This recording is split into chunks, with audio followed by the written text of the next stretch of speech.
Kia ora and welcome to the Niggly Niche Cast. It's your boy, the Diggity Doodah Doc, Mr. Papatoe Panther, here for another episode of the Niggly Niche Cast, and we're going to put the focus on the NRL and the Aotearoa Warriors and just general rugby league chit-chat recapping the latest round. I think it was round 4 in the NRL, and then as the recent routine, we'll open it up to a bunch of other sports and a bunch of other topics later in the week. As always, for the Niggly Niche Cast, we are joined by the Wobbly Wildcard, who...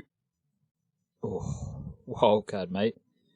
Rough going for yourself with your Dragons. How are you? I'm worried. You all good? I was all good until you brought up the Dragons again. Yeah, I had the specific thought, like, watching them. First of all, I remember having a thought I might as well throw out there before the game, which was, like, watching the Bulldogs go through their warm-ups, watching the Dragons go through their warm-ups, knowing the state both those teams in, listening to the commentators talk about how both coaches are basically, like, begging for their jobs at this point. And I was like, man, this game's going to be, like, 2-0. It's going to be one of those games. I actually said it would be 1-0, and then my brother said, "Are you joking? Neither of these teams can kick a field goal." And I said, "Okay, 2-0, a penalty out in front."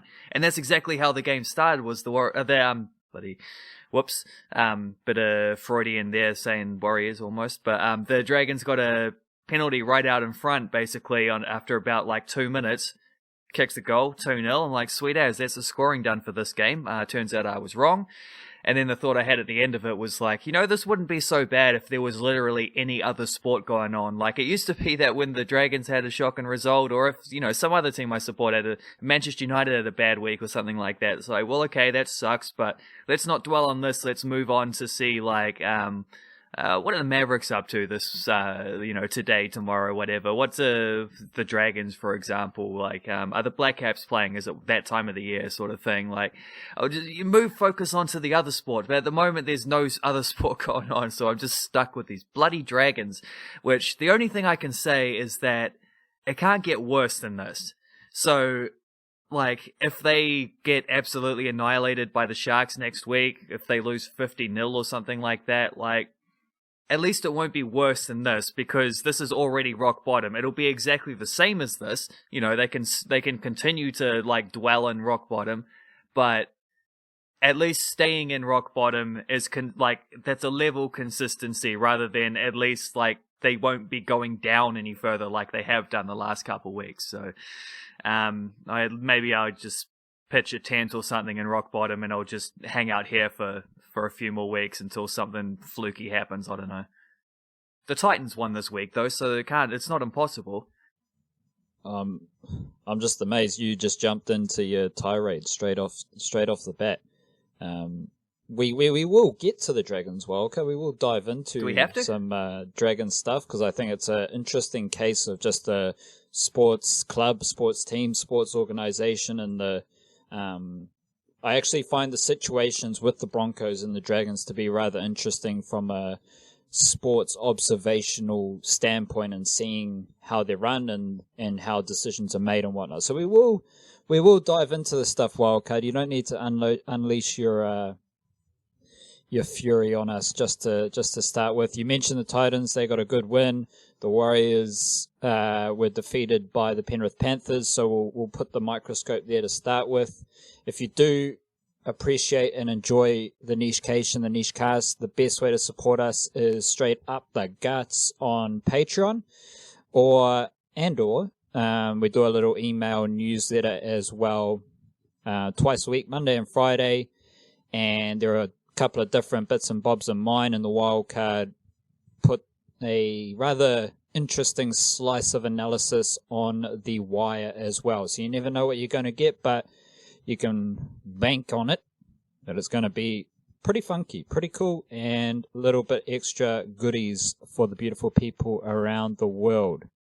Now, Wildcard, we'll start with the Warriors and the Panthers. The Panthers, I think it was 26-zip, and it was a weird game and performance in the sense that, like, there's nothing from that game for me to take forward positively or negatively. I think a younger Warriors outfit, they had a bunch of errors early. Patrick Herbert fluffed a couple of kicks. Blake Green decided to kick the ball into Matt Burton, and that was the first 3 tries. And across the NRL, like, I think you're seeing teams who perhaps did their fitness and their strength and conditioning a certain way, the most efficient and effective way during the lockdown. I think that's the difference between a lot of these teams. Like, it's just straight out of the lockdown, you're seeing a lot of blowout scores, and to me, I view that as a case of how the teams spent their lockdown period and what kind of training. Like, obviously they're all going to be training, but what kind of training were you doing, and how intense what was your attitude, your desire, and all that stuff in preparation for the restart. So I say that to say, for a Warriors team, a younger Warriors team, as soon as those first three tries were scored, and how they were scored, like, it wasn't really major errors. Like, they were errors, but they weren't like, okay, the Panthers are all over us and then we crumble. No, it was just a couple of errors, Patrick Herbert fluffed a few bombs and whatnot. So it was just unlucky, and it was just not good. But then the Warriors, in the position they are in now, it was game over. Like, they're not going to rally back and come back from like 16-0 down to make it a super duper game.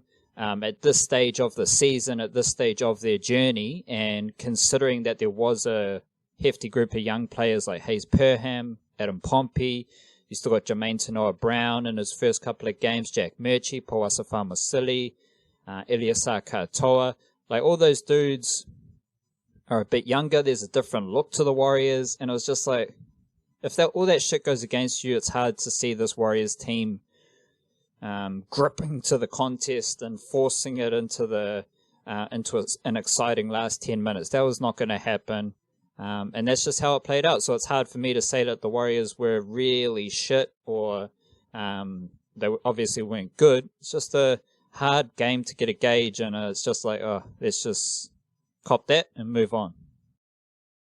Which has also been like a trend across the wider NRL as well. Like, one of the things that people have been talking about when they stop talking about how terrible the Dragons and Broncos are, and when they stop talking about the new rules, is they've mentioned the fact that there haven't been a whole lot of close games. Like, there are a couple more this week. There was that draw in the first round back, but like, there've also been a lot of double figure kind of wins, and it kind of shows. I mean, I think the Warriors-Dragons game was another example of this, where once one team got sort of an established lead, it was quite hard to swing the momentum back the other way. Like, not a lot of comebacks, not a lot of those kind of things. You either, like, once a team gets out in front, and I don't know if this is even just the way things are normally are. Like, maybe this isn't just because it's a weird sort of state for the NRL to be in at the moment after everything that's been happening in the last few months. Maybe it's just trying too hard to see patterns that don't exist from a short sample size. But it has been one of those things people talked about, is that there haven't been that many close games. There have been a lot of relatively comfortable wins, and the Warriors probably are that kind of team where, like, they need to be in control to be in control, you know what I mean? Like, they're not the vision of the Warriors that a lot of Australian pundits still have of them, which is that they can just change the game and the big comebacks and flowing crazy rugby league things just switching on a dime, sort of. Like, they're not really. They're a team that kind of is, under Kearney's guidance, a lot more fundamental based, and when you aren't doing those fundamental things, which I can tell you as a Dragons fan, the team is even further down that sort of like way of playing and are making way more mistakes. Like, there's nothing you can do almost. Like, you're your own worst enemy at that point if you base your game around trying to just be steady and consistent, and then you aren't either of those things, you're probably going to lose. And yeah, they weren't great against the Panthers from from my perspective, but I think also personally I gotta say that like that result reflected a lot worse on me as a Dragons fan than it did on the Warriors. Well, I just think a lot of what you said comes down to fitness and strength and conditioning. And what you did during the lockdown, like we're 2 rounds into the restart, and those scores between, like there's tight score lines between good teams and kind of tight score lines between shit teams. But if you get a good team against a shit team, it's like I think it's just fitness, and you're just seeing the best teams restarting the NRL. They're playing at a higher tempo. They're able to sustain that tempo for longer, and that flows into your attitude and your desire and how you bounce back from adversity. So I think the likes of the Eels, the Knights, the Panthers, and the Raiders, they were just, and like even just the team like the Roosters, there's a different energy, there's a different vibe to how they play their footy, and I think that a lot of that comes back to that fitness and strength and conditioning and mentality that they had over the lockdown period. A lot of it's just the Warriors definitely weren't good, but it's hard to go deep into shitting all over the Warriors when you don't, like, on top of how you restart the competition, you got to have your best 17 playing most weeks. And you got to be able to, like for the Warriors, having someone like Ken Mamalo is a huge difference. And Adam Pompey's all right, but he's not Ken Mamalo.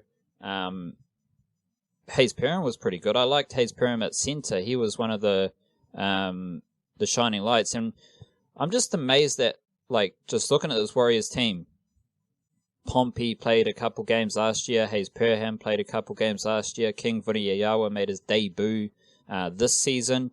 Poasa Masili is at the Roosters. He's a Roosters player. Jack Murchie was signed just for the restart. Kartol's in his first NRL season. Wade Egan came from the Penrith Panthers for this season. Jermaine Tanoa-Brown was signed from reserve grade, made his NRL debut this season.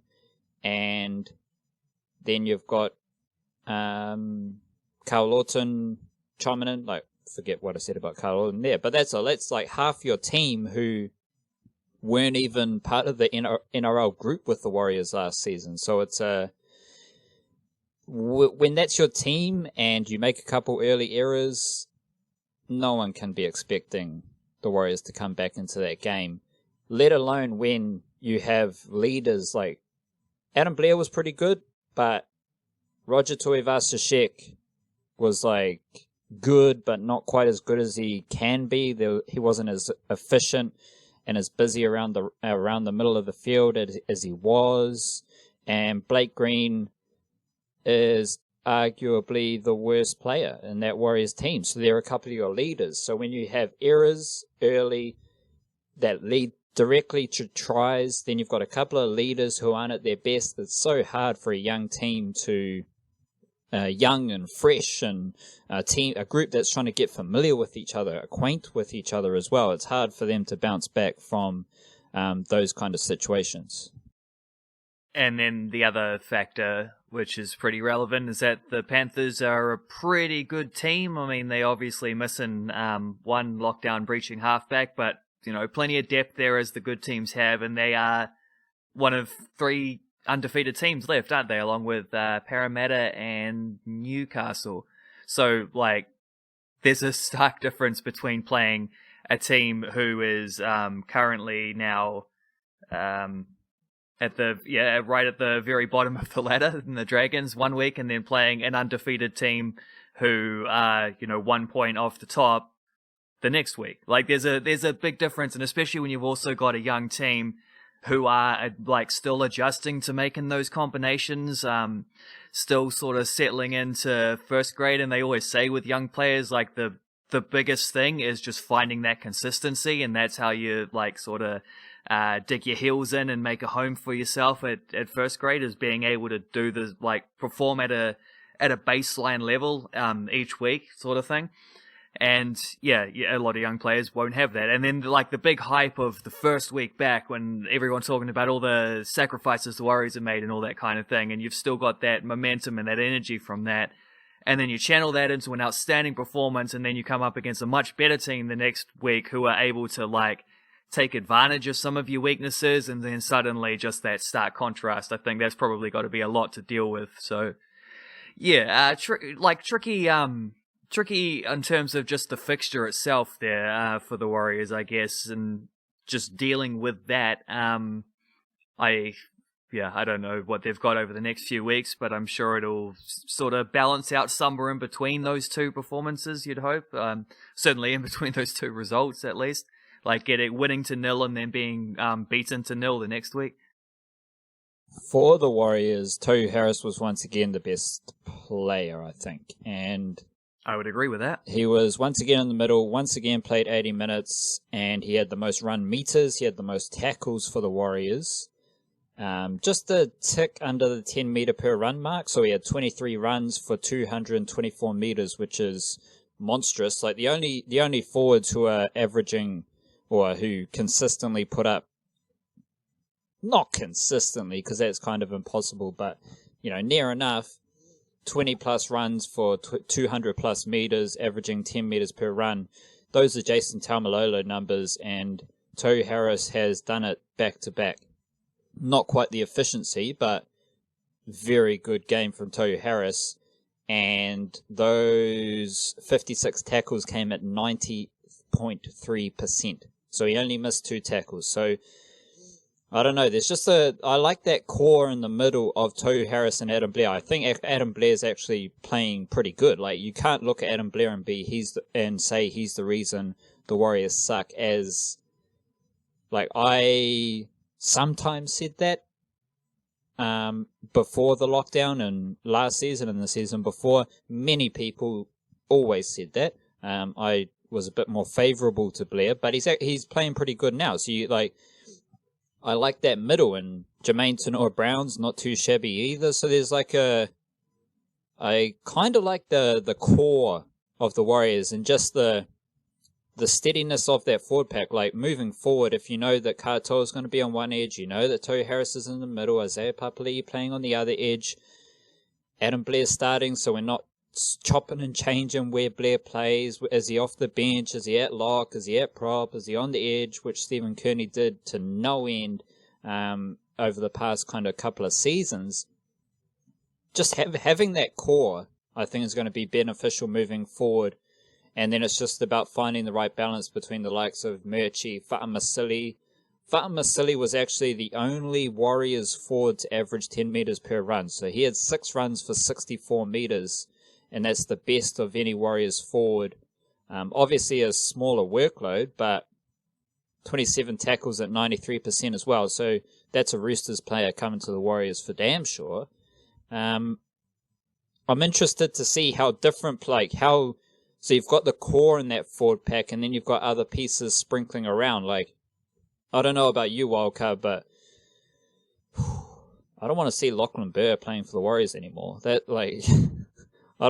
You've got Murchie, you've got Fa'amasili, King Vuniyayawa averaged over 10 meters per run as well. He had 11 runs for 116 meters, and he's actually done that pretty much consistently all season long. So, I don't want to see someone like Lachlan Burr back in this team. There's no reason for him to be there in this current, edition of the Warriors, and that's kind of part of a wider point about having the core in that forward pack and then different pieces sprinkled around that you can start to build in. Obviously, you're going to have ins and outs every week, but just having a bunch of dudes who can contribute off the bench and around the reliability of Tohu Harris and slightly less reliability of Adam Blair and the rest of that starting forward pack. And when a lot of these dudes are inexperienced as well, it probably takes at least a few months into the season, and this is already a weird season where we don't quite those kind of normal timelines have been just warped. So I don't know what that means for the Warriors in this case, but it takes a few games for the hierarchy to sort of settle down and to understand where everyone sits in the kind of pecking order. And performances dictate that, which is why it takes that time. So, I mean, there seems to be some inklings of that at the moment now. And Lachlan Burr's probably one who's fallen back off the, sitting at the very edge of the wagon, hoping not to fall off the back at the moment. But, it's just a few more weeks and that stuff will all become a lot more clear as well. It's just kind of the way that seasons unfold regularly. And, I mean, the biggest thing that would improve is probably... you already mentioned Patrick Herbert making a couple of pretty sloppy errors, showing that he spent some time in the Dragons Academy back in the day. The biggest thing that could alter this team probably from this, that team against the Panthers to next week and beyond is just getting their first choice wingers back. And once that is the case, we already know that wingers is such a weapon for the Warriors in a number of different ways. I mean, Fotuaika and Mamalo both excellent under the high ball. There's that problem immediately improved. Both get good yards early in the tackle count as well, like those kind of things. Great finishers, score the tries. I mean, there's a bit of creativity for you. You notice pretty starkly when dudes like that aren't there, right? And it's when one's out, maybe you can balance that. When two are out, it's suddenly a strength becomes a weakness, and then that just alters the whole look and feel of a team right there. It'll be very interesting to see what kind of role Fotuaika plays, because he did start at centre in that first game. But I can see a situation where whether it's Carl Lawton, whether it's Hayes Perham, whether it's Peter Hiku, you got Peter Hiku, you got Hayes Perham and Gerard Beale. Those are your main centre contenders. There's no real reason to squeeze Fotuaika into centre. There's no desperation we got to get this dude at centre. From what I saw from Fotuaika in those first couple of games at centre, he was pretty crap. So why don't we just get back to having our best team on the park and say Roger Tuivasa-Sheck fullback, Mamalo wing, Fotuaika wing, and then you can do something like Gerard Beale and Hayes Perham, Gerard Beale and Peter Hiku. Beale's been pretty good in the return games, and I think that's a better option than trying to get Fotuaika to take up the centre position. He would have done preparation for the season at centre, obviously, over the summer, but considering he's had to be in quarantine and go through all these loopholes and all that shit, just get him back to doing what he knows best, winger, and what the Warriors do best, which is Tuivasa-Sheck, Mamalo, Fotuaika, and then you start to get a bit of a roll on. You mentioned a couple of errors from Patrick Herbert, wildcard. Can you hazard a guess at where the Warriors rank in the NRL for errors? 1 to 16. Well, they only made about 2 all game against the Dragons, but there were quite a few in the first couple, so...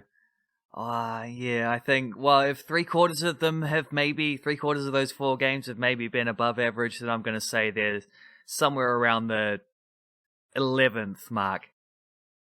The Warriors are 15th in total errors. So... Do I need to ask who's 16th? The Knights. Really? Well, that's total errors, so that's the least number of errors. Oh, right, so the other way around. So the Melbourne Storm have the most errors. They have 52 errors. The Warriors are 15th in errors, so they're that's actually a bit strange. Second best. They concede the second fewest errors, yes. Or they're just 15th in errors, as most common. Yeah, right. But that's I bring that up because it's part of their game model, and there's a direct correlation between errors and offloading. The Warriors are 16th in total offloads. So the New Zealand Aotearoa Warriors. It's 2020. Shit's hitting the fan everywhere. Things are going crazy. You don't know your fucking left hand from your right hand. And the New Zealand Aotearoa Warriors have the fewest number of offloads in the whole NRL. So that points to a clear strategy and style for the Warriors. And looking at a couple you don't associate the Warriors with the fewest number of offloads, nor do you associate the Canberra Raiders with the fewest number of offloads. They're 15th. So a bit interesting there. The Eels have the most offloads and they're top of the table. So that's a clear plan, I view, from Stephen Kearney and the Warriors. They're not really offloading the footy. They just try to complete their sets. They got a great completion rate, obviously, with in conjunction with their error count. So the Warriors are second to the Knights in terms of set completion percentage, which is just flipping the amount of errors around. So yeah, that points to a clear stylistic element of the Warriors game. And I'm going to segue this into the wider NRL conversation by saying that the Warriors, I think it might be a ploy just to tighten up their footy and focus on completions and focus on making meters, get to your kick, and then D up and just do all that stuff. Like, you've got someone like Tohu Harris playing 80 minutes in the middle of the field, so it lends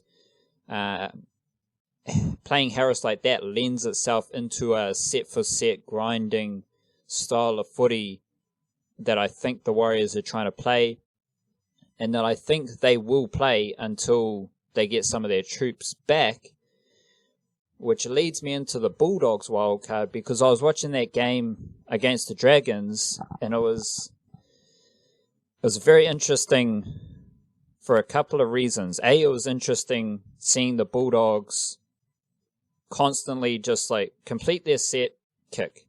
And I'm not talking about a Jonathan Thurston kick that's 5 meters off the ground and like dribbles into open space, beautiful wizardry kick, or a Cooper Cronk kick that, or like any torpedoes or any of that stuff. Literally, it was just complete the set, Lachlan Lewis, take 10 seconds to put up a bomb and repeat.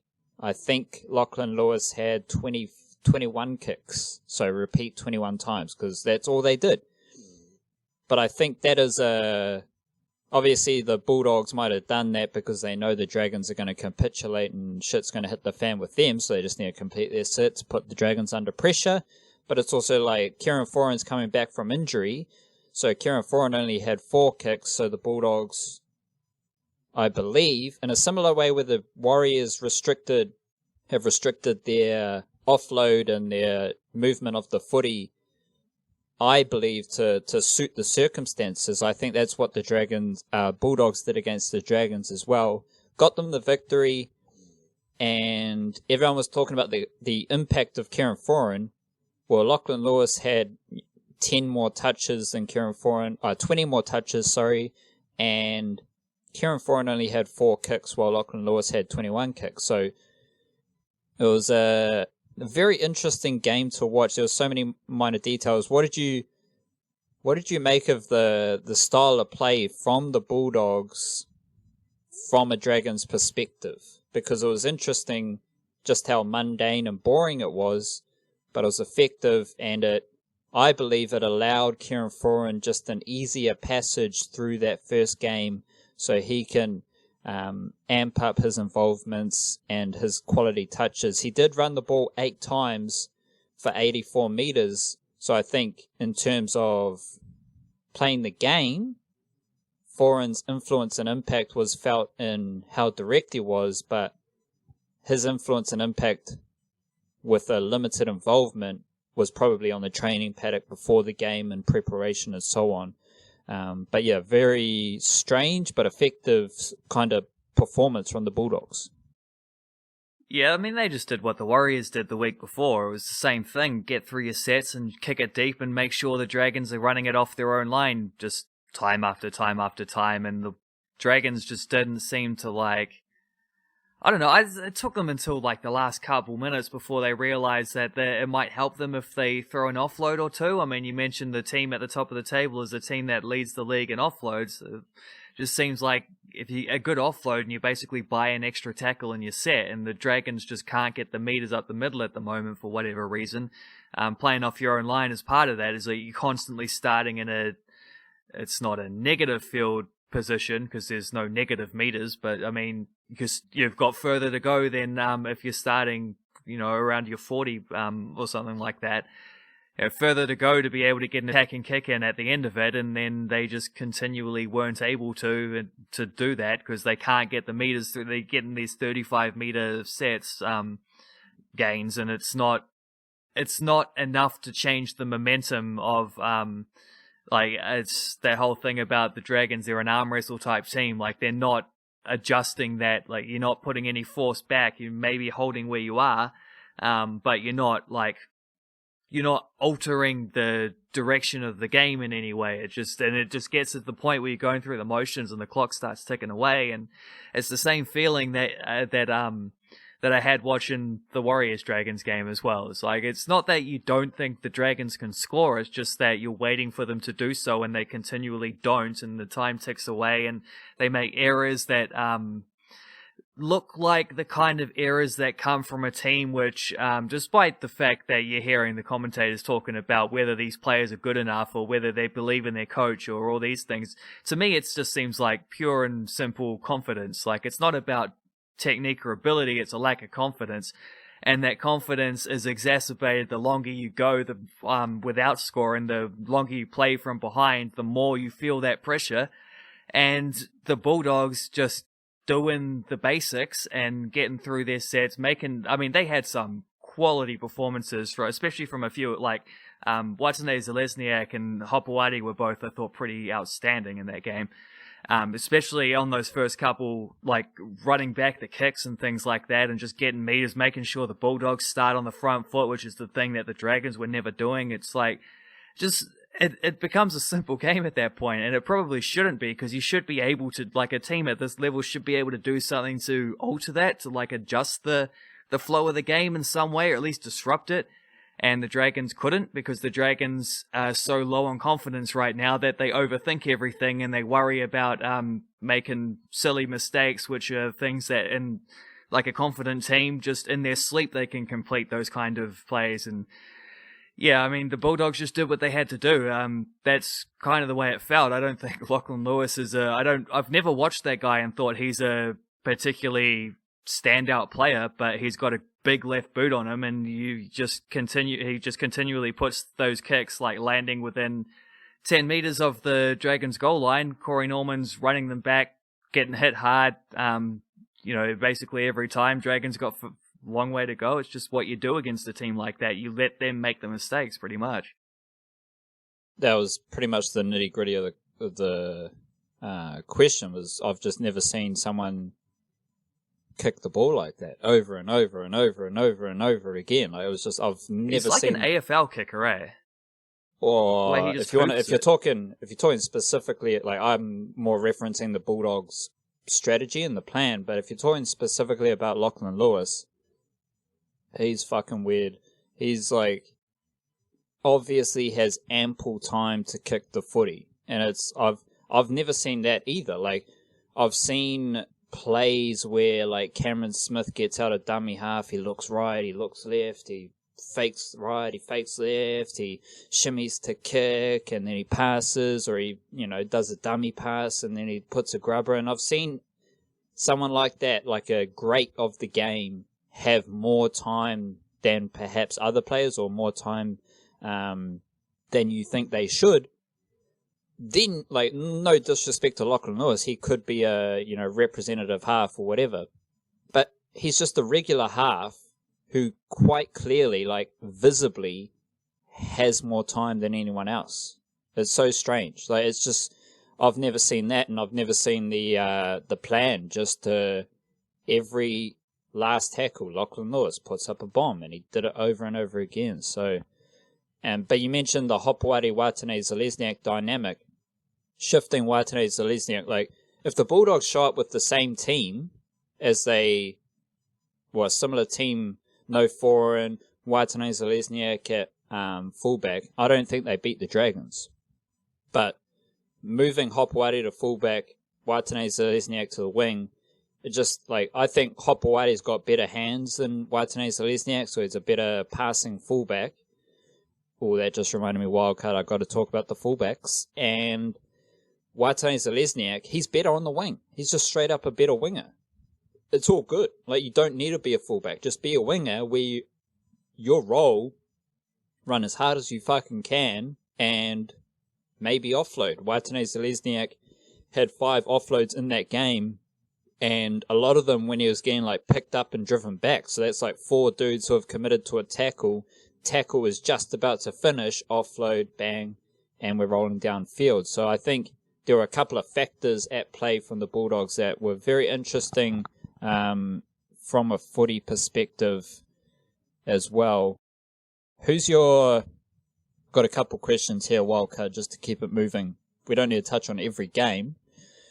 Last week I alluded to Tom Trbojevic, James Tedesco, Roger Tuivasa-Sheck, and I didn't mention Kalyn Ponga. Then I watched the game from Kalyn Ponga on the weekend, coming back into fullback. Holy cow, he's just different. Kalyn Ponga is very, very different. It's like he's always on the ball. He is a massive efforts in defense. Obviously, he's got the footwork, he's got the speed. Like, he just burst through a circle of, I think it was Raiders defenders, and just like sliced them open. And I think Kalyn Ponga is in that bracket. Kalyn Ponga is, you can't choose between Kalyn Ponga, Trbojevic, Tedesco, and Tuivasa-Sheck. They're all there, but I am putting Ponga in that. It's now a quartet. It's not just a trio. Kalyn Ponga is fucking, he is class.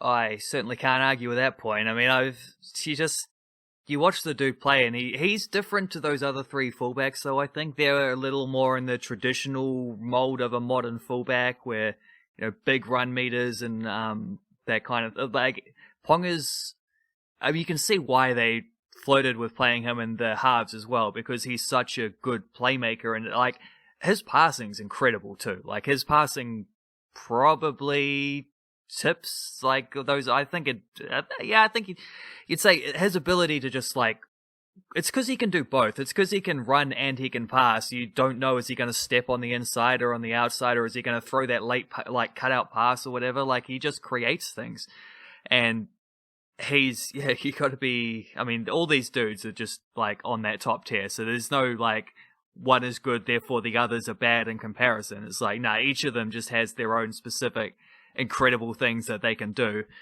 And yeah, I mean, if he's gonna find his home permanently at a fullback, you probably do have to put him in that quartet then.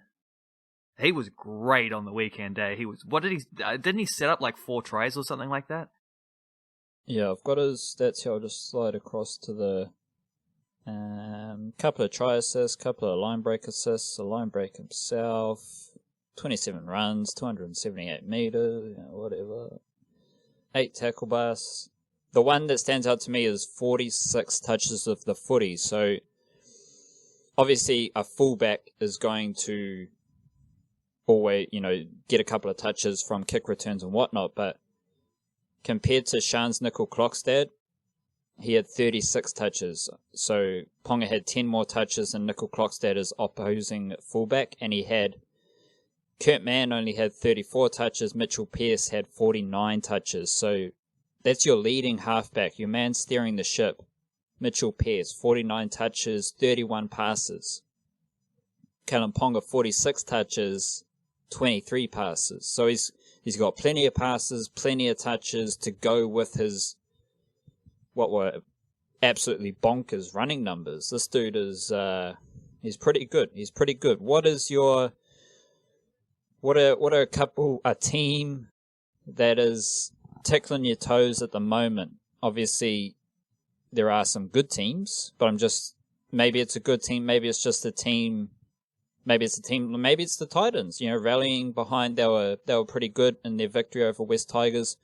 What team are you just perked up by?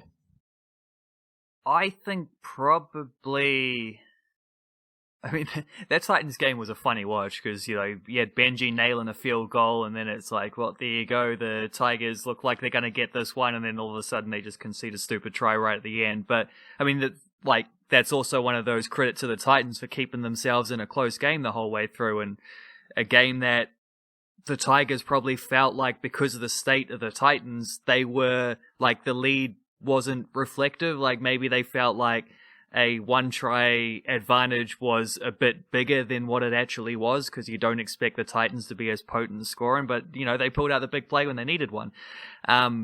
Speaking of big plays at the end, though, I think the team that's probably captivating me the most at the moment is the Eels, because they're a team that hasn't done a whole lot they keep talking about it. There's that bloody promo they were playing beforehand. They played it like 3 times with some dude doing a voiceover in a studio. It's like, the Eels, they haven't won a premiership since Sterlo had hair, and that kind of thing. Like, the Eels are bloody good at the moment, and they're fun to watch, which hasn't always been the case with them. And like, bloody Dylan Brown's playing outstanding, and they did get a little bit lucky with that forward pass that was called for the Seagulls right at the end there, which got big controversy, and it sort of frustrated me a lot, because I thought on the basis of that game the Eels were comfortably better, and then it's another one of those ones where like Manly keep themselves close, fair play, if you can snatch it at the end you deserve it. But at the same time, I thought Parramatta had a try that was disallowed that probably, I mean, not that it should or shouldn't have been allowed, like, I'm not going to sit here and argue bunker calls, but I didn't think there was any difference between that and one of the ones that Manly had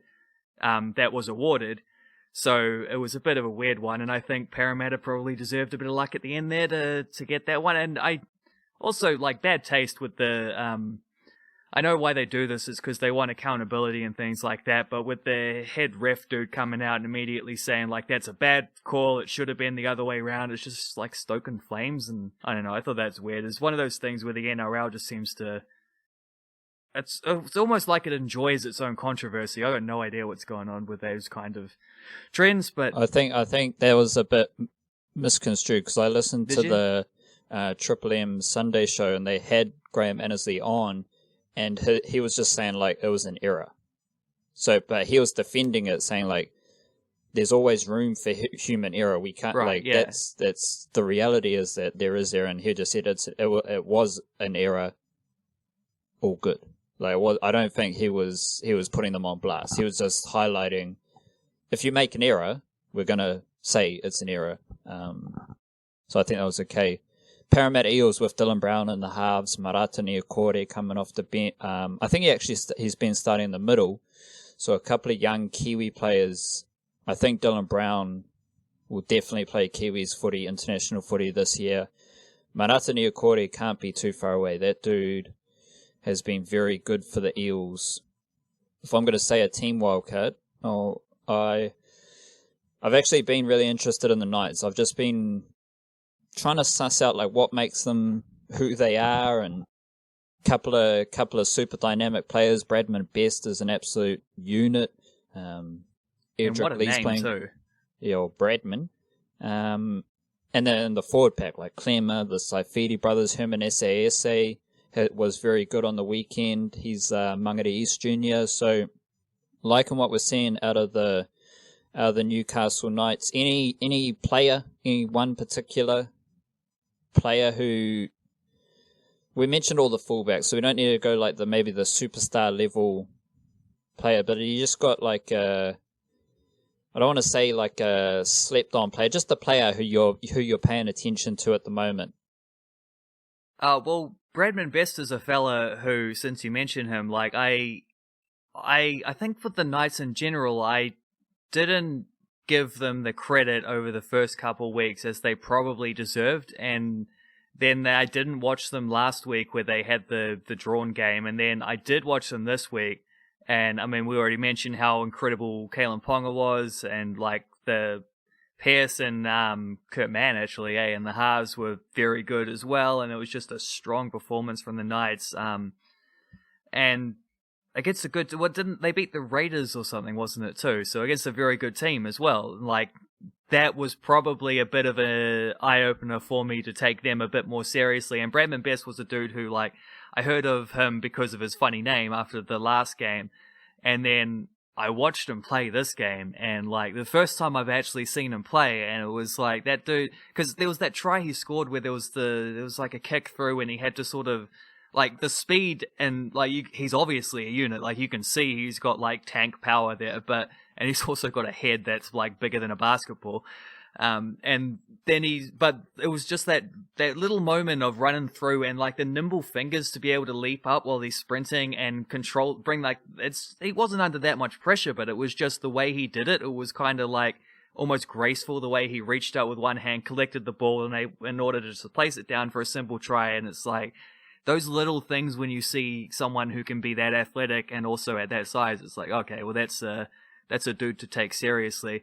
Also, you mentioned a fella last week, I think it was. What's his name? The front rower for the young Kiwis fella for the Titans, who Fotuaika, was that the fella?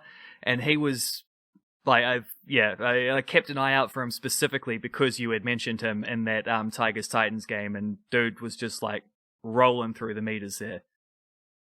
He is also very different. He is very good. Yeah, he'll play for Tonga this year, and I must have mentioned it last week. Like having Fotuaika and Iliasa Katoa in the same Tonga team, like there are young Tongan forwards to bolster the likes of Taumalolo, Siasua Tokiaho, Fafita, Ben Murdoch-Masila. Like there are young dudes coming in to ensure that the Tongan situation can be sustained and maintained. Like Fotuaika, he's almost like better than Jai Arrow. Now, Jai Arrow, I think you need them both. Like you can't say that, oh, we got Fotuaika, fuck Jai Arrow, or vice versa. Like they do very different roles, and it's actually working quite well with Sam Lasone. Like Sam Lasone, we know. I'll just do a bit on Sam Lasone and then get back to Fotuaika because Fotuaika is much better than Sam Lasone. But Sam Lasone came through the Warriors as a bit of a passer, ran pretty hard, but it was his ball playing that got everyone a little bit excited. Last 2 games for the Titans, he's only thrown 3 passes, and I think he's actually doing really well. And it's a theme across my observations of the NRL this week, like just giving guys a simpler role, like giving Watene-Zelezniak a simpler role. Just stay on the wing. And Watene-Zelezniak actually had a huge influence on that Jordan Pereira no try.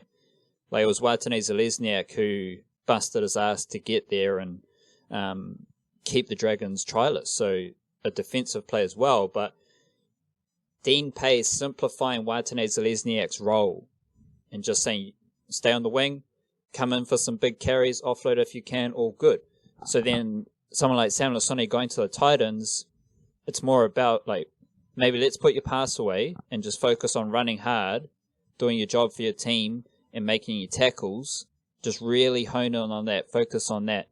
And they've got a bit of a trio there. Fotuaika, Jai Arrow is an origin forward. And he's kind of the epitome of an origin forward in the sense that he'll get through plenty of work, make big tackles. He's going to make his meters, but he's not necessarily super powerful, super dynamic, but he's always going to be there. He's always ready to take a run, to make a tackle, whatever it is. And when you put Fotuaika next to that, because Fotuaika just absolutely chews up post-contact meters, super efficient. I actually wrote about him quite in depth today, so you can read about that. That's live because he was. Here we go. He was a huge factor in that win for the Titans, and I'll rattle off his stats because they are well worth it here. Shout out to Aaron Clark as well, Manureal Marlins Jr., who started at hooker in that game, and he only joined the Titans on a train and trial deal over the summer, and I believe Nathan Peets was dropped. Like, it wasn't injury related, so you could see Aaron Clark 49 minutes starting at hooker in the NRL, and some good numbers there. So Fotuaika, 21 runs for 217 meters in 57 minutes, 92 post-contact meters, 3 tackle busts, and 31 tackles at 86%. Now, I'll just pull up my blurb I wrote because I did all the math and sussed out some averages there. So, Fotuaika averaged 4.3 post-contact meters every run, or per run, and 10.3 meters per run. So after contact, he's pretty much banking on 4 to 5 meters of post-contact. Well, that's what after contact means, so excuse my dumbness there. But you can guarantee Fotuaika is going to make a couple of post-contact meters with every run as well. So, yeah, Fotuaika is really good, really good. He's already played for Tonga, and he just, when I differentiate these players, I just go on my gut feel, and I think Fotuaika is going to go down the Tongan route, as I think Eliesa Katoa will go down the Tongan route as well, and bolster that Tongan team. But Fotuaika is, whew. And that came after last week, going toe to toe with Jason Taumalolo, who is the kind of guy, if you can go toe to toe with, then you're in the right business. Moeaki Fotuaika, 20 years old, born in Gisborne. Although he does seem to have gone to high school in Queensland, I suppose he's already in systems by then, eh? Well, I think what happened was his older brother, Mosese, who tragically committed suicide a couple years back. I think that would have been around 2012, 2013, I think. So I think Mosese Fotuaika went to Kibra Park, and then he was with the Tigers at the time when he passed away. Obviously, back in the day, the Tigers used to be the club associated with Kibra Park on the Gold Coast. So Moeaki's older brother was at Kibra Park, and then I think their family moved over, or Moeaki moved over with his older brother going to Kibra Park. So that's how he got into that little situation. But I think I read something, even once he left Kibra Park, he wasn't he wasn't really being looked at by anyone. And then he took his opportunities with the Titans, and the rest is history. Now you got to remember, wildcard, that Kibra Park had David Fafita at the Broncos, Payne Haas. So you're looking at a Kibra team that I might have a little search when I chuck it over to you, but at some stage, Kibra Park may have had Moeaki Fotuaika, Payne Haas, and David Fafita in the same schoolboy team, which that hurts my brain. So shout out Moeaki Fotuaika. Let's touch on the Broncos and the Dragons wildcard, because I do think this is very interesting.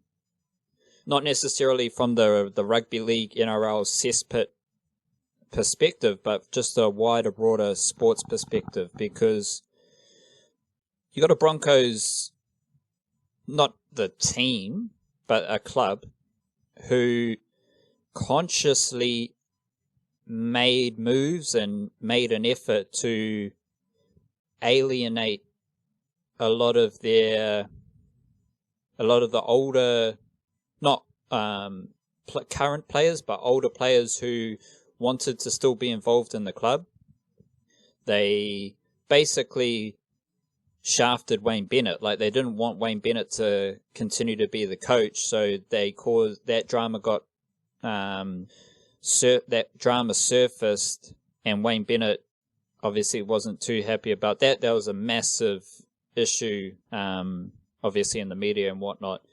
But that was just part of the Broncos quite clearly trying to move beyond maybe their recent history, and to refresh the place, which then led to Anthony Seibold coming in.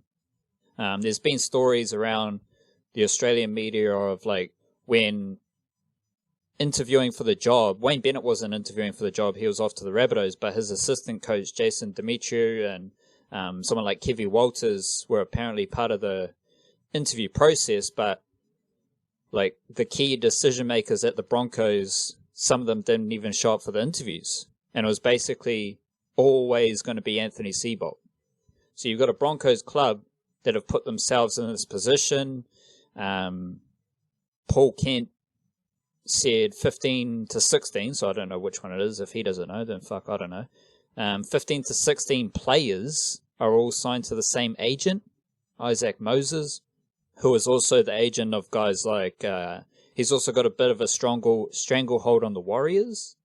I think Stephen Kearney is under Moses. I think Adam Blair might be under Moses. Like, there's a couple of Warriors who are under him as well. So you've got an agent, and I think Seabolt is under Moses as well. So you can see how messy it is for the Broncos, and you've also had a bit of an exodus. So you've got, now the exodus kind of stemmed from salary cap constraints, having to sign Fafita, having to sign Payne Haas, and ensure that their best young talent stayed at the Broncos. They had to release a lot of their more experienced players, which has put them in this position. But there was a lot of players leaving the club, which obviously is going to impact your culture, is going to impact the fabric of who you are.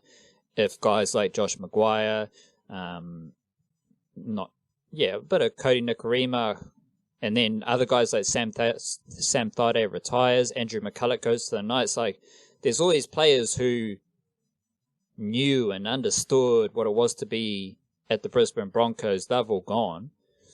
And it's obvious, it's just a super messy situation, but it is a product of how the Broncos chose to operate.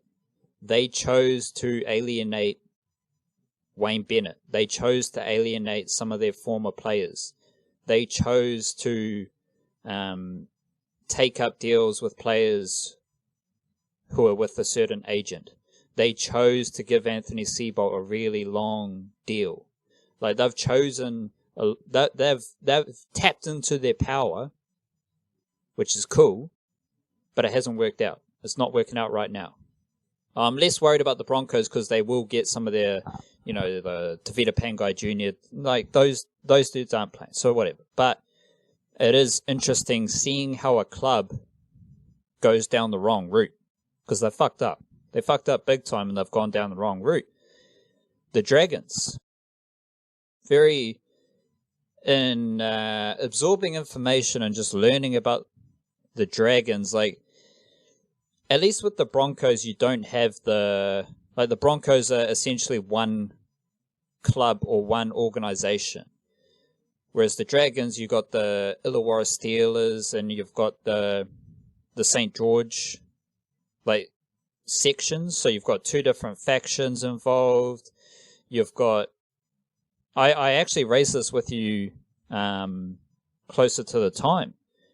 Gareth Widdop just disappeared. Like, Gareth Widdop just said, I just got to go back to England, later bolt. And I think there's been a couple of instances like that, and obviously more recently Tyson Frizzell. The Dragons have always, like, a couple of years back, there was the Oust, and it's just I don't quite, maybe you know more about the Dragons situation and you can connect it to what I'm saying about the Broncos putting themselves in this position, Wildcat. Yeah, I think there are a lot of similarities, to be honest. I think you're right on that one. There's the Douse thing is probably the bit to come back to, because it just seems like that was something that was never really solved. Like, they never really came to they just waited until that thing wore out, and it continues to be the case that the Dragons seem to be a team who have a lot of good youngsters coming through. I don't think that's an issue. It's pretty, it's just a matter of getting the best out of them at first grade, and then you've also got a bunch of, I don't know, they've had financial problems, which is a lot of it as well. It's this thing that the Broncos don't have to deal with to the same degree because they're a sort of one city club type, a one club city rather. So they've got, and the various third party deals that allows you to have access to as well. Whereas the Dragons, I don't know. I think there's similar cases in terms of just overthinking things from the inside out.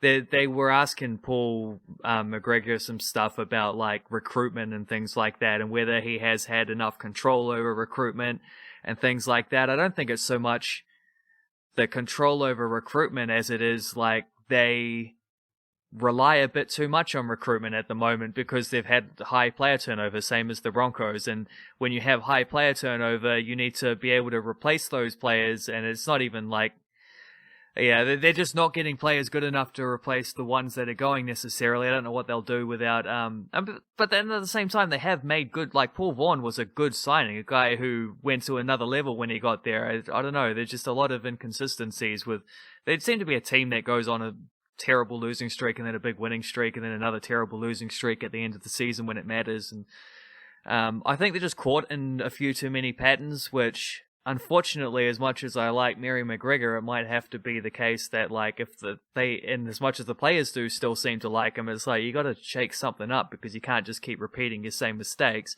and going through the same formula each season. So yeah, it's a weird one. I don't know exactly how to diagnose it specifically. There are still there's a fella, Jason Saab, who's about 7'4", and he's a winger who has played a couple games, and it's like, well, as far as I can see, he should probably be the starting right winger, but he also wants to leave the club. And because he wants to leave the club, I think that's probably why he's not playing at the moment, because what's the point of developing a young dude who doesn't want to play for you and is probably going to join another Sydney club sooner rather than later? I don't know. Like Tyson Frizzell has already left. Gareth Widdop left. It's a chicken and the egg one. Like, he's not playing. He hasn't been selected to start the season, so then he wants to leave. It's not a case of he wants to leave at the start of the season and he's not selected. Like, Jason Saab isn't getting a run. But he wasn't getting a run very much last season either, which is a flow-on effect as well. Yeah, but then you come, big preseason, I'm going to come in, like... Yeah, I suppose so. All these dudes and are then shit, if it doesn't lead to the big minutes, then yeah. And in conjunction with Matt Duffy, I think... Sorry, I'll just cut in there, because I think the similarity is in players not playing how they should. Like, you got players at the Broncos, like Anthony Milford. He hasn't done anything for how long? Darius Boyd might as well retire. Like, both clubs have players in there who are not playing their best footy. So just on a simple sense, like, there's a disconnect there, and players going to those clubs, obviously we know it well as with the Warriors, but they're not getting better. You know, they're not continuing to flourish and develop and blossom. And I think with the Dragons, a lot of that starts with not having any young players stepping in. Like, they actually let Patrick Herbert go. Like, Patrick Herbert came to the Warriors on a train and trial summer situation. And the Dragons got him over from Auckland. He'd been in the Dragons 20s. He'd been in, done the SG Ball stuff. Same with Stephen Masters, actually. Stephen Masters and Patrick Herbert were always in those Dragons junior teams with guys like, well, not with Tristan Saylor, but, you know, similar bracket. The Lomaxes, the Dufties, those type of characters. Stephen Masters is with the Rabbitohs now. So Patrick Herbert and Stephen Masters I think they were both 2-time junior Kiwis. And they are very talented footy players. Neither of them is with the Dragons at the moment. The Dragons just let them go. Like, it's just like, oh. And I think that's, obviously the Australian media is not going to know about that, but that's kind of underrated, is suddenly Patrick Herbert just pops up at the Warriors, and then Stephen Masters goes to the Rabbitohs, and now you've got this Jason Saab dude boarding out. Like, there's obviously something, and the Titans Ruben Garrick's another one. Was he at the Dragons as well? Yeah, he was. Oh. Jack Bird, if you want to get a couple years earlier. And that goes back to the idea of Gareth Widdop. Like, whether it's the Dragons, like, not giving the required attention in the sense of, like, we've got these young players, we'll sign them up for 4 years and we'll keep them here, and we really love these young players.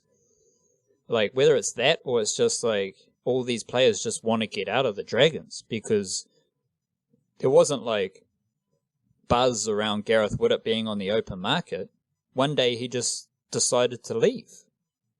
And now Tyson Frizzell wants to leave. So it's like, it just smells yuck, you know?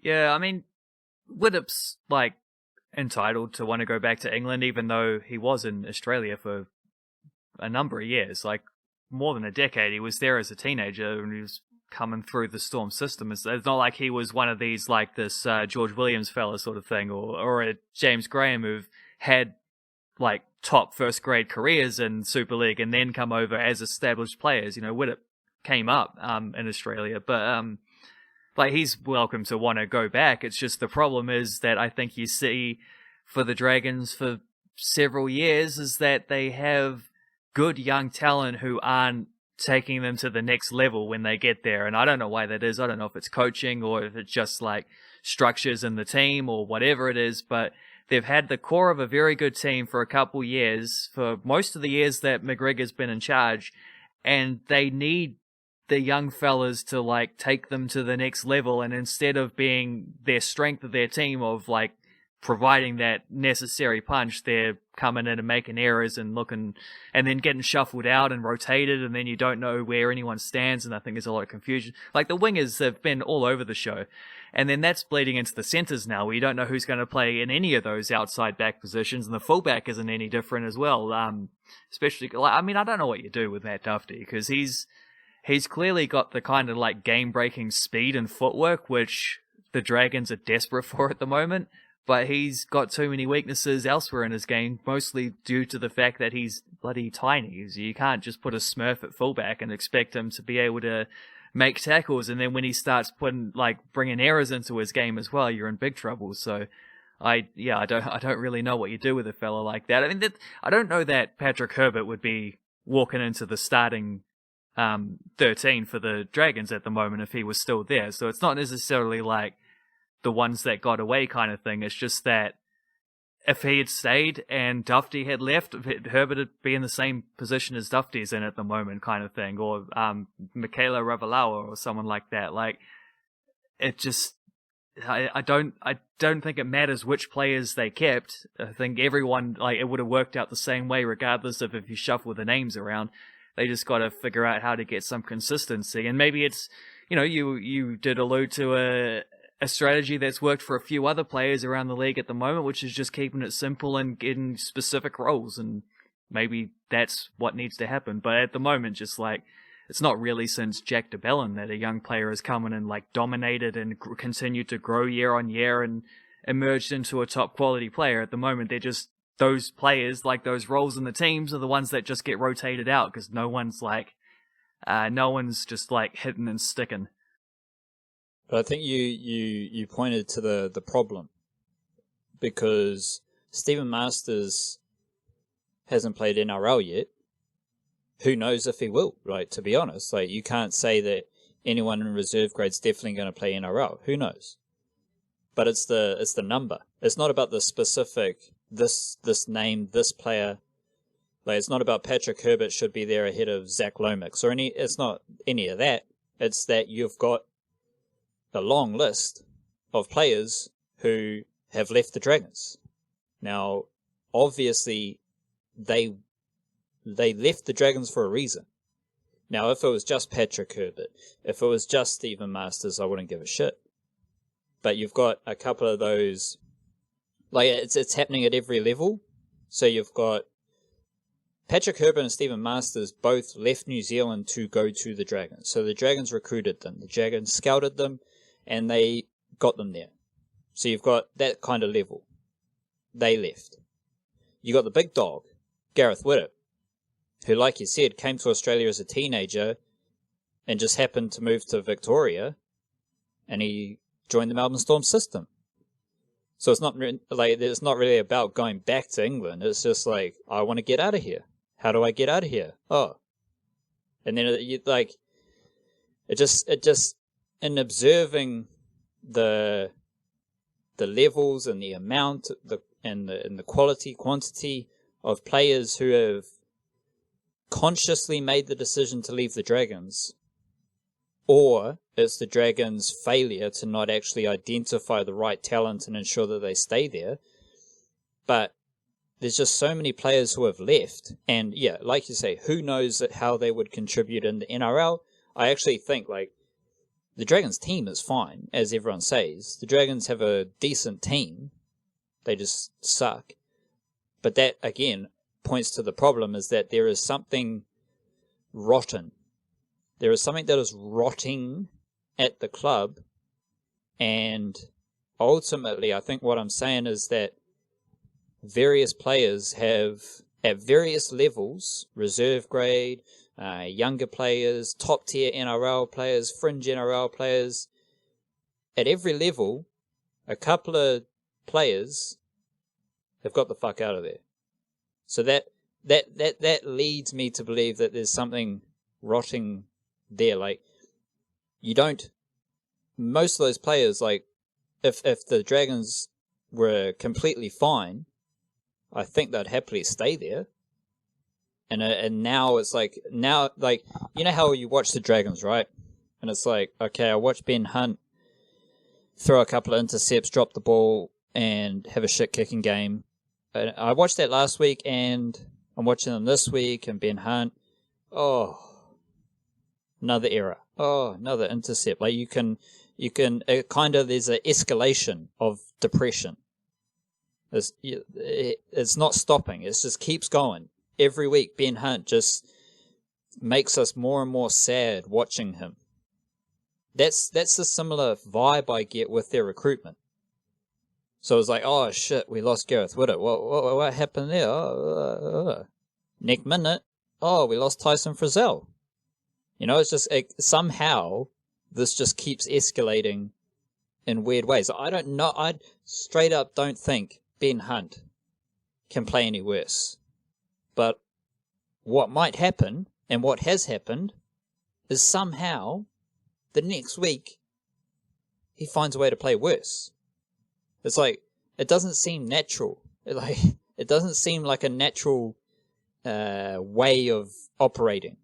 Well, not necessarily operating. Like, it just doesn't feel like a natural escalation process. This isn't what should happen. But somehow their recruitment and their performances on the field just keep on escalating. More than anything, it's just strange. And that's, I think, where my interest and my nugget of funk sits. It's just so strange to watch a club go through that. I mean, I think Ben Hunt, certainly, he can get worse. Don't worry about that. Like, his kicking game has always been inconsistent. Like, that's just he's one of those players who's always going to give you, in the same way as, like, I think Shaun Johnson's being a bit unfairly treated at the moment. Last season, ignore that because he was crap last season. But just in terms of, like, the criticism he got from, like, Cooper Cronk this week for his performance, like, he also set up 2 tries. Like, he had his moments of excellent contributions, and he had his moments of crap at the end. But, like, the bullshit balances out with someone like Shaun Johnson if he's playing at his abilities, to his capabilities rather. Like, you expect he's gonna make some dumb mistakes because it's the kind of player he is, and you take that risk because you know the reward is that he'll also do some things that nobody else on the planet can do. And like that, I mean, they talked about that one try where he just scooped up the ball, ran 30 meters through the inside ball, set up a runaway try that helped seal the game. But it was that kick that he, that little grubber kick that curved out towards the sideline that, set up a try in the first half, which was outstanding. Like, what a kick that was.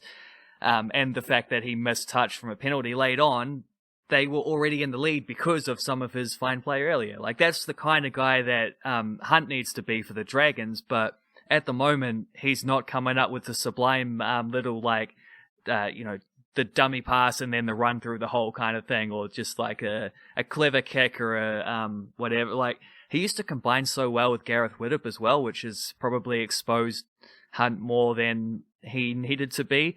And I think a lot of that is him taking on the thing as well. Because, like, they chucked in a rookie halfback, Adam Clune, who was, like, New South Wales half of the year or something last season.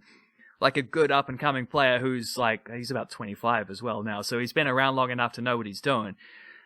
He's served his apprenticeship and all that. He barely touched the ball until the end of the game as well. Like, it's just Hunt wanted to do everything and he just kept making a mistake. Like, he was forcing it and it was pretty obvious. Like, he's a frustrating player for that matter, and he's going to be a lightning rod because he once dropped the ball in a grand final, and that reputation has followed him around. And yeah, but I think like that's all too specific. It's not about Ben Hunt. It's about whoever. Like, you could put any player in there, and if any player, like, it's just the general idea. Like, you could put Cooper Cronk. He's the Dragons half. And if Cooper Cronk follows the trajectory of Ben Hunt in the last like couple of months, I'm saying the same thing. Like, it's not about the specific individuals. There's something that is impacting the performances on the field, where somehow the team and the individuals find ways to get worse, and players want to leave the club.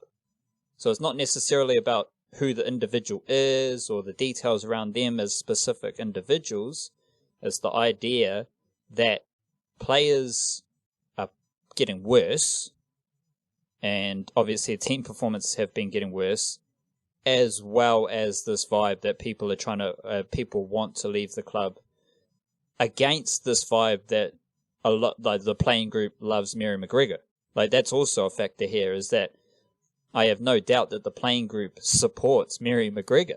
So it's just confusing and strange. I get what you mean. It's about Ben Hunt in as much as that the Dragons cannot win in this, playing like the way that they're trying to play. They cannot win unless he performs well. And at the moment he's not, which means they're going to continue to lose for as long as he plays at this level. Like, he simply has to be better because he's too important of a player within this current structure. But yeah, the fact that he isn't leads you down a deeper rabbit hole to find deeper like causations. And I think, I mean, just thinking about it, it doesn't have to be like a cancerous locker room for players to want to leave. It can be as like players want two things generally. They want to be well compensated for what they do to be able to make a living, support their families, and they want to be able to be good at what they do and to win trophies and things like that. So if you're someone like Tyson Frizzell, who's going to get paid wherever he goes, Origin caliber back rower, and you're given the option at the stage in your career that you're at, would you rather take this offer to stay at the Dragons, who continue to be up and down and lose games and can't play to their potential year after year after year, or do you want to go play for the Knights, a team who are on the up and up and looking like they're going to be challenging, like you got it built around a young superstar in Kalyn Ponga. Look, the team that looks like they're going to be challenging for titles for the next, potentially, well, the rest of your career pretty much. It's a simple choice, and you don't have to be like, the Dragons are a complete shambles, I can't stand any more of this, I've put up with as much as I can, I gotta leave. It's like, it could be like, I like everyone here, we're all mates, but I just want to win games, so I'm gonna go to this team instead. Like, it can be that simple, and that's a tricky thing. It's just like, this is the kind of thing, like, the margins for error don't have to be that big. It's just, but when you go for a decade pretty much since they won a premiership without being able to compete at that level again, despite looking several times like you have the ability to, that weighs on players, and eventually you don't look like such a fancy destination. And they have made good signings. I mean, James Graham was a good signing. Ben Hunt should have been a good signing, albeit everyone knew at the time he was overpaid. But that's the balance. You got to pay what the market offers, and if you're not winning games, if you're not an attractive enough destination, you're going to have to pay more, and then that affects salary things down the line, causes more trouble. But I think it all comes back, if I can find one little diagnosis, the closest I can get to something like that is I just don't know that there's enough accountability at the club at any level. Like, I don't know that the senior players are being held accountable enough, because honestly, Ben Hunt could be dropped next week and he would not be allowed to argue. Like, he has not played to the level he's being paid to. You therefore should be vulnerable to being like, there's been a lot of trust given in the senior players to play through things, whereas the younger players are just chopped and changed after a couple bad games, like that's probably going to be frisky. I think the coach, despite the fact that everyone loves him, myself included, like you just can't have 7 years in a row of wild inconsistencies and expect to be comfortable in your job. And I think at the moment it's a toss of a coin whether he makes it through to next week, honestly. Like, he might, I think he probably will, just because of these reasons, because it doesn't seem to be like this is the kind of club that makes drastic change to address their problems. They just let things fester and grow worse. And at the board level, there's obviously also a lack of accountability there, because nobody seems to be willing to take any accountability about these kind of things. So that's probably an element in which you can swing it right back to the Broncos as well. Is like a pretty distinct comparison there, because you look at like the way you said the Seabold hiring went down. Well, there's been 2 coaches since Wayne Bennett left the Dragons. You'd think there'd be a whole lot more. I don't know how many the Warriors have been through in that time, but 2 coaches, Steve Price, who was Bennett's assistant, promoted, had about 3 years, got fired, and then they promoted from within again to get McGregor there and have stuck by him the whole time ever since. Like, it's very NRL boys clubsy kind of proceedings, and that's not really the way to continue to. I mean, if you're winning, if you're a successful team, sweet as. You keep doing things the way you're doing, you try to evolve, you promote from within, you keep things consistent. If you're not winning, there's no reason to keep things consistent, because it's not working. Like, you're not at the level you need to be at. So, not exactly a formula for success there. And when you look at a team like the Knights, or to a lesser extent the Titans, it just shows you how important the coaches, because not necessarily, like everyone says, the players need to be accountable and it's the players on the field, but you've got a Knights team that is clearly enjoying playing for Adam O'Brien.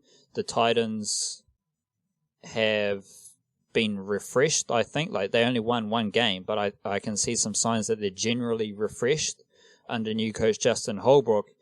And then, for whatever reason, because like for the Broncos, it's not just that they've got a young team on the park. Like, they're clearly shit. Like, the players that they have aren't showing up on the field. So it's like, it just shows you how important coaching is, and not like in terms of everything. And I think the main aspect is just setting the tone of the club and setting the vibe of the joint, as they say. Shout out Darius Boyd as well, almost on that Ben Hunt level. Like, he's right there. He's right there with Ben Hunt. Specifically talking about Ben Hunt and Darius Boyd. Yeah, the difference being that Boyd's a few years older and probably should have retired by now. I don't want to be harsh on the fella. Like, if you can keep doing it, you might as well try. But yeah. And the thing with coaching as well is, like, you can be a great coach in the wrong situation.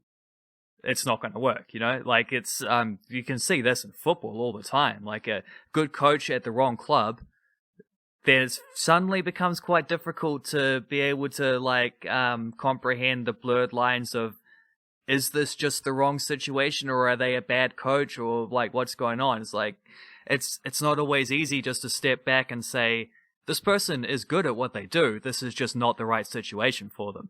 And sometimes it could be like, this person is good at what they do, this was the right situation for them, it is no longer the right situation for them. And you gotta, it's even a well-loved coach sometimes sometimes that's, first of all, not what you need at a club. And then second of all, sometimes you just sort of have done your bit and it's just time to freshen things up. And the Dragons seem to be in that case at the moment, because I don't think there's any other feasible just big shake-up they could go through that would address that otherwise. Even at a board level, it would take too long for those kind of ripples to reach the team, and they don't have that kind of time. You want to try salvage the season as soon as possible. I don't know where that leaves the Broncos in comparison, because, I mean, the Dragons' 2 defeats have been shocking because of how it fits into this continuing, like, plummeting narrative of theirs. but the Broncos losing 59-0 at home, admittedly to the like 2-time defending premiers, but like 59-0 at home, also admittedly with no fans in the stadium, but still, like, that's just, they were shocking. Like, that, and I don't mean shocking in like the way I would say like just another word for terrible. I mean, it was shocking. Like, I was in shock, jaw hanging open, watching some of the defense they were like fumbling about with, and just how bad they were was like just jarring to witness a Broncos team at Suncorp Stadium being that bad. It's just, yeah, I mean, at least for the Dragons, it was expected that they were, you know, they were making it very clear to everyone that they were heading for rock bottom. This was their destination from the moment they got on the bus. The Broncos to plummet to those depths was, yeah, I've no idea how that happened, and NRL being the NRL, they'll probably win next week because teams always seem to turn things around like that. But yeah, man, that was shocking. Beautiful. Absolutely lovely. We'll wrap it up there, Wildcard, and we'll come back later in the week. We got some Flying Kiwis action to discuss, and we'll see what pops up on the agenda as well throughout the week. Kia kaha, stay beautiful, and we'll catch you up later. Cheers.